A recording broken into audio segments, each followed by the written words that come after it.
নরওয়ের বিপক্ষে ব্রাজিলের সম্ভাব্য একাদশ কেমন হবে? নেইমার কি থাকবে? দেখুন, শেষ ৩২-এ জাপানকে হারানোর খুশির মধ্যেই দুঃসংবাদ শুনেছে ব্রাজিল। দলের গুরুত্বপূর্ণ মিডফিল্ডার লুকাস পাকুয়েতাকে নিয়ে সংশয় বেড়েছে।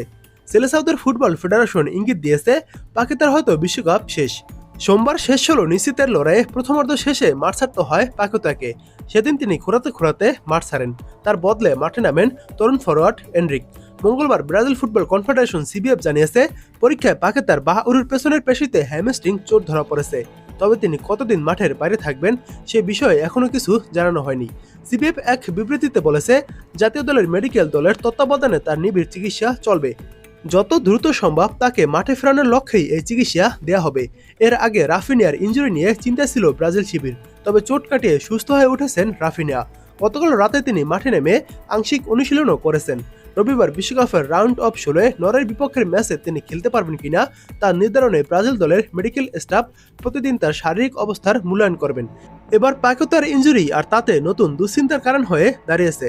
কোচ কার্লো আনচেলত্তিকে এবার নতুন করে পরিকল্পনা সাজাতে হবে।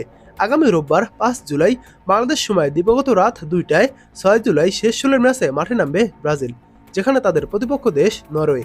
এই নরওয়ে আবার কখনো ব্রাজিলের কাছে হারেনি। মোট 4 ম্যাচের মধ্যে 2 ম্যাচ নরওয়ে জয় পেয়েছে এবং 2 ম্যাচ ড্র হয়েছে। সবার এখন একটাই প্রশ্ন, নরওয়ের বিপক্ষে ব্রাজিলের একাদশ কেমন হবে? নেইমার কি থাকবে? তাদের জন্য উত্তর হলো নেইমার থাকার সম্ভাবনা রয়েছে। তবে নরওয়ের বিপক্ষে ব্রাজিলের শুরুর একাদশে খুব একটা পরিবর্তন আসবে না, কারণ যেই একাদশ জাপানের বিপক্ষে খেলেছে সেখান থেকে 2-1টা পরিবর্তন হয়তো আসবে। তাছাড়া এটাই ব্রাজিলের সেরা একাদশ।